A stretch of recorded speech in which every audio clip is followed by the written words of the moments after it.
Good morning. Another video time here from the Portland Rugby property. This time I am at the log cabin, which is located at 144 Two Rod Road out here in snowy Scarborough. So Two Rod Road is kind of right down here. It's the next driveway down away from the turnpike as you come out this way. This was on a little parcel of land that we got as part of it was part of the broader property that we purchased, and has a little bit of history to it. So a couple things in this video. Number one, I want to kind of capture the building itself and some of the stuff that is interesting about it. And at the same time, we're going to be tearing it down, and we've got a lot to do in terms of what's going to go into tearing it down. And so I'm also going to be talking about that as well, because we're going to need a lot of help from folks. And so we'll kind of break down some of the tasks and whatnot as we do it. So we'll walk around kind of the outside first. So the first thing that you'll kind of see is that it is a log cabin, and I think it was kind of made out of pretty crummy timbers, maybe. You can see that as they've dried, they've all sort of buckled and twisted, and it's sort of impressive looking. It's a pretty big building, but at the same time, I think not very salvageable. Like a lot of the wood, I don't know. You can see they're kind of like 6x8 timbers, anyway, that has been built here. The piece of property that it's on, this, you can see orange flags. Hopefully you can kind of see them through all the snow. That's going to be the practice pitch, and we'll explore that another time, or actually the kind of the location of the second pitch. There's enough room there, and our plans are to put up a plastic athletic field, artificial turf up that way, and then there's room for another one even further up, but we'll talk about that another time. So anyway, let's see, where do we start? I guess we should really start with the utilities. So one of the nice things about this property is that it has a well, and that's out here. Dylan came out. He's our resident well expert, is buying a well company, and so he and I kind of looked at this, and we figured out he figured it out, went and did all the exploration on the history of it, found the guy that actually drilled it, and we have some specs on it, and I'll flash those up on the screen right now. It's something like drilled down like 140 feet, ton of water coming out of it, and so we're reckoning that this will be able to handle the irrigation for our field, and even potentially all of the water requirements for the clubhouse and so forth. So that's cool. One thing is, though, that the well goes down, and then there's a pipe that goes across under the ground over to the house, and then there's a expansion tank or pressure tank or something. I don't know. Dylan's got an idea of what we want to do, but we're going to have to, if we're going to tear this whole thing down, we're going to have to get that equipment out of there and the pipe, and figure out how to have the electricity needed to run the pump, and the plumbing to allow us to run piping up through the woods. It's about 600 feet up through the woods to the other part of the property where the pitch is going to be. I'm assuming that we're going to put like the irrigation equipment in the in the barn. So here we go, and this is the electricity. So here's another thing. I'm assuming that the electricity goes down into the ground under the driveway. I don't know much about electrical service, but I'm assuming that somewhere around here, like, it would come down the pole. The electricity would come down the pole, and maybe that like conduit that comes down the pole there is where it goes down in and then comes under the driveway. And so we'll have to figure something out if we want to keep electricity here. So again, people that know Nick Marchant, I'm looking at you here, figure out what we're doing with the utilities. Obviously the cable, we're not gonna need that. Okay, so anyway, let me give you kind of a little quick sort of historical taste of kind of what's going on.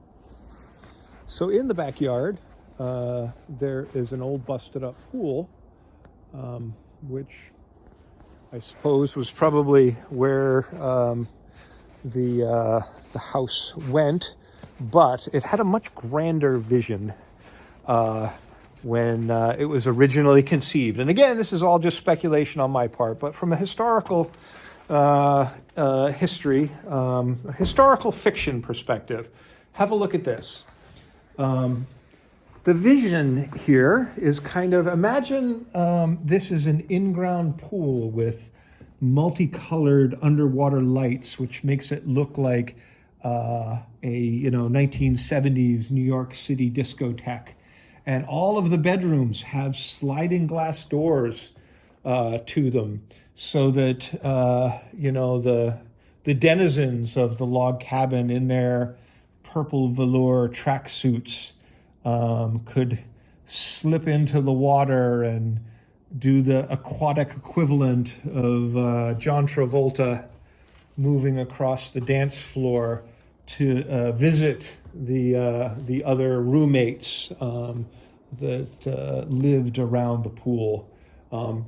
It was pretty spectacular, a pretty spectacular vision. But I guess, it was the 80s. It was built, I'll look it up, but I believe it was built in the 80s. So maybe it wasn't disco. Maybe it was, like lines of coke and big hairdos and new wave music. At any rate, that's the inside, and here's what we ended up with: a busted out above ground pool. So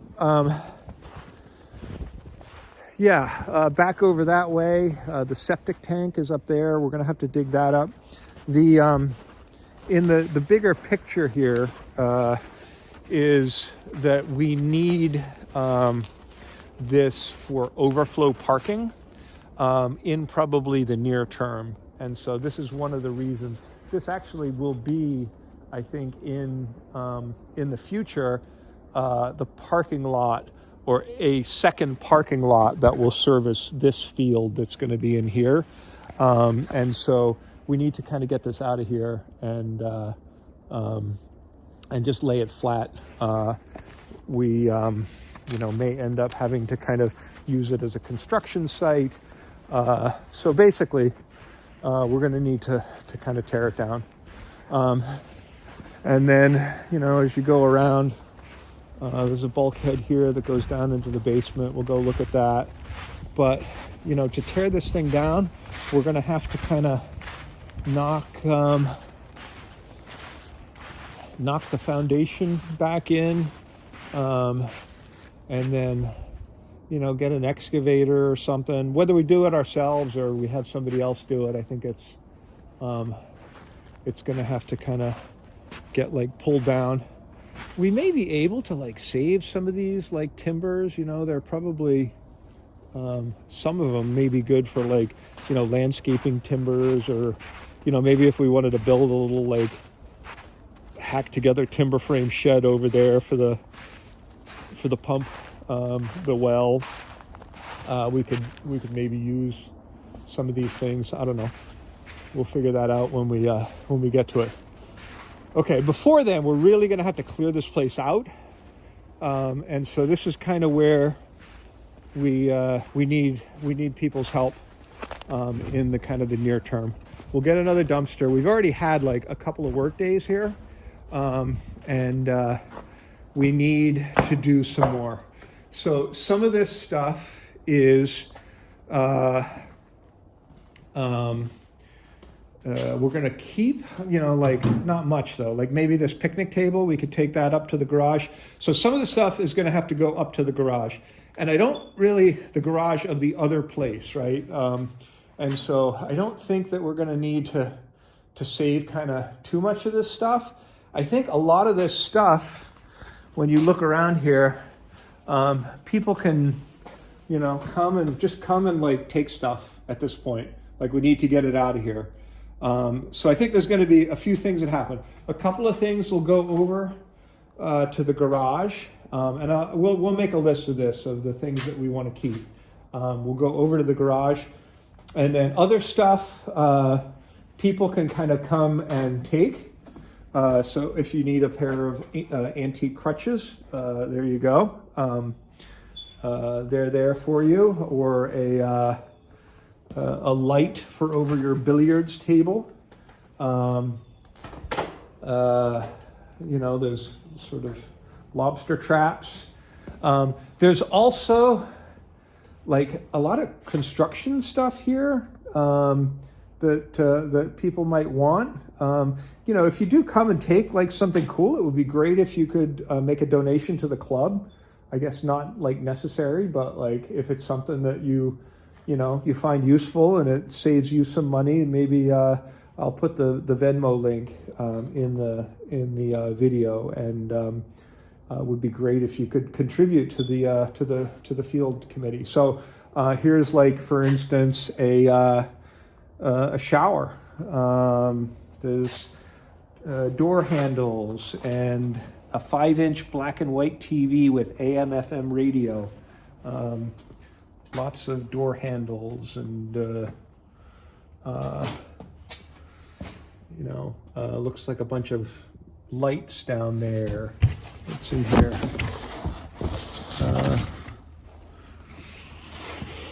This is a wall tile. Oh, more like bathroom stuff.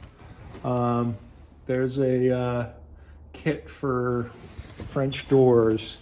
Filing stuff, a bunch of linoleum, like a ton of linoleum if you want it. A Thule box. Like it just goes kind of on and on.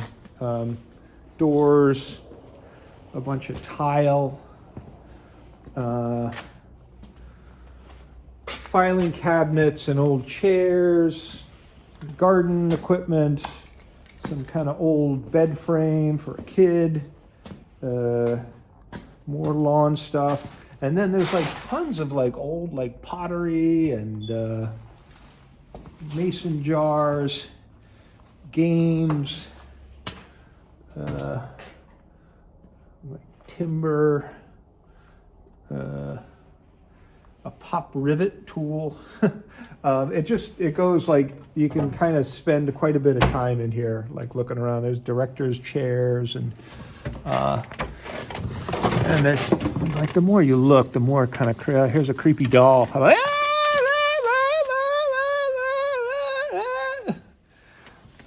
Wow, yeah, it's a box of creepy dolls. And yeah, so anyway, this is the thing. Come like take stuff from here, and make a donation to the club. Then we get into the house. So just from a kind of flipping back to the kind of historical perspective, here's one of the rooms that opens up out onto like what I guess was supposed to be a deck for the pool, an indoor deck. And you can go kind of outside there. The the guy that like owned this place, I think it was George Cartimer's son. He was the fellow that we bought the property from, that died up in the house 2 weeks after the closing. And he was apparently, the son was kind of an interesting fella. I guess today we would say that he was on the spectrum from, people are very tactful when they talk about him. And so I don't really, I would say it sounds to me like he was maybe on the spectrum. But anyway, this is the place, the front door. So here's the kitchen. Appliances. Come get appliances. There's a Frigidaire range, a Frigidaire washing machine with the buttons on top, and a Frigidaire refrigerator. These all seem to be, I don't know if they're in working shape or not. There's a bunch of cabinets here with a little thing for, lose your finger with that. Put your cookbooks on, and a Lazy Susan. I'm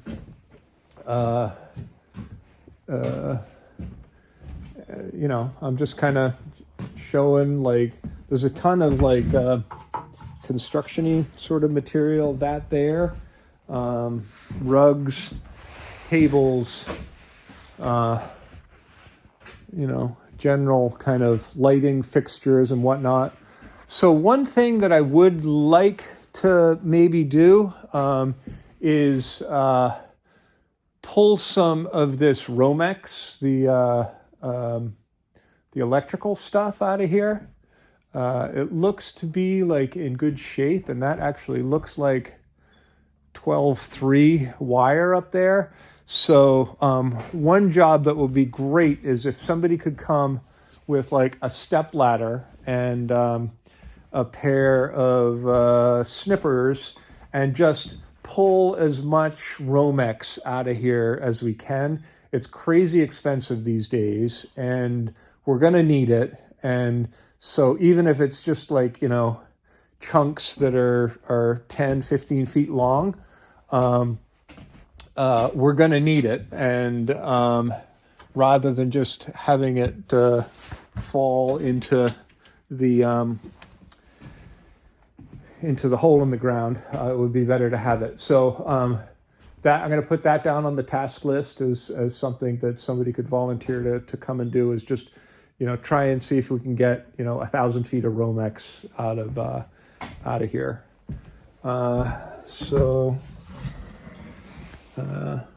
There's the speakers from when they used to play the Barry White music throughout the house over the indoor pool.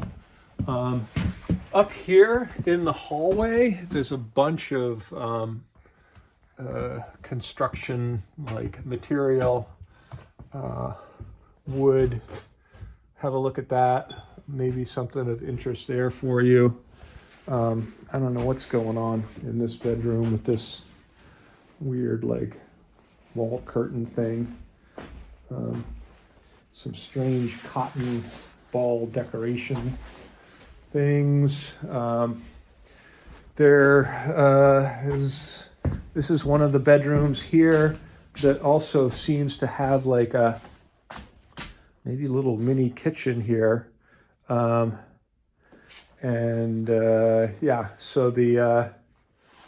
another refrigerator. This stuff's all going to have to get hauled out of here, or I don't know, like maybe when we're going to like, this is the pool again. Maybe we just like throw stuff down in here. Like we want to have it so that it's not, like we don't want it to have just be like a pit that kind of keeps settling because there's so many air pockets in it. Like we want to, if we're going to put stuff down in here, then we want to make sure it's like packed down pretty well. Maybe that's the thing, is if we're starting to kind of pull some of this stuff out of here. I don't know what that is.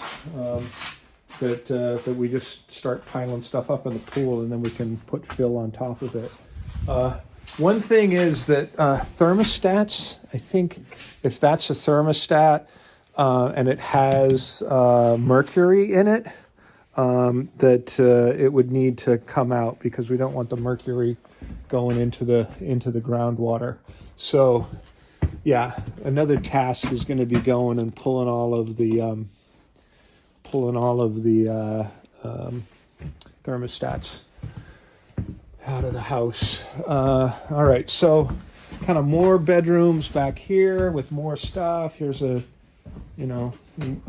pretty heavy, nice desk table thing that somebody may be interested in, and a bunch of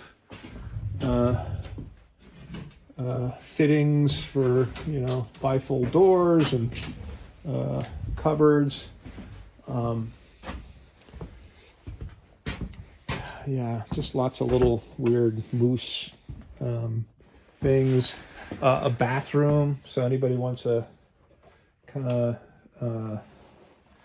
tub. It looks like a jacuzzi tub of unknown provenance. And sinks and toilets, air conditioners, and just the bric-a-brac is all over the place here. I'm assuming that's you would want to drink your drinks in the tub with your friends. Anyway, all gotta go. Yeah, you can see that like the roof is kind of leaked, and there's a lot of, you'll see downstairs especially, there's a lot of mold in here. And I guess these are the speakers. I guess the guy was a musician is what I heard. And so I don't know if this was kind of his room and he did his music setup over here. He was had some kind of rock band or something. Anyway, yep. I don't know what these things are. If they're timers or something, or maybe like volume for the music that goes through the house. Oh, I never saw this before. There's a whole like attic up here. Jesus.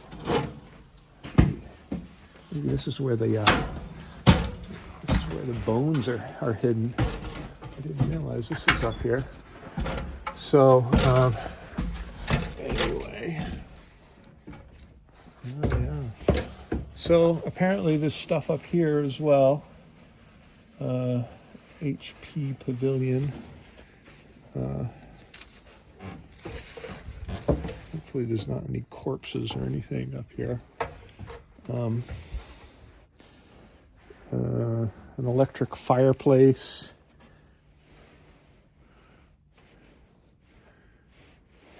Anyway, yeah, a bunch of suitcases, old suitcases. I'm not going to look inside of those. A lot of stuff chewed up by rodents. So anyway, some stuff maybe up there that you might be interested in. Okay, and if you want a attic ladder made out of aluminum, that's a pretty nice one. Oh, damn it. Let's see if I can get it to go up. There we go. Okay, the basement. Randomly, there's like tons of batteries here. There's a whole story behind that I won't get into. But yeah, a bunch of just stuff here that needs to all come out. Grease guns and cleaning supplies and whatnot. So this is the basement, and we did have a work day where we like came down here and there was like a pool table and there was carpeting, like wall-to-wall carpeting. Caleb and I, my son, we tore up all the carpeting and dragged it out of here. It was like a really big like work day, and it was like super gross down here. And as you can see, Still super gross. Like, check out the black mold in here. You probably just like walk through here and it takes like a year off of your life. But you know, the rooms kind of go on. The actual, like, the foundations seem to be in pretty good shape here. But again, like, you know, there's like tons of wire that we could haul out of here. Yeah. So here's the fuse box. So the electricity still is on for the time being. We'll kind of turn that off at some point as part of the overall demolition. But it is on for right now. Again, there's not really much. We've gotten most of the stuff out of here already. You know, there is like a whole like counter thing here. Here's our well equipment that we're going to have to dismantle and get out. And then these stairs here come back up to the garage. So I think we'll kind of end it there. I'll put a link in the description of the video to some of the work, to a spreadsheet of the work tasks that need to be done. But I'd encourage everybody, if you want to kind of grab some of this stuff, come and just help yourself. We really want to try and get going with this, and this is one of the things that we can get to work on immediately. And so need everybody's help to kind of make it happen. All right, thanks for watching.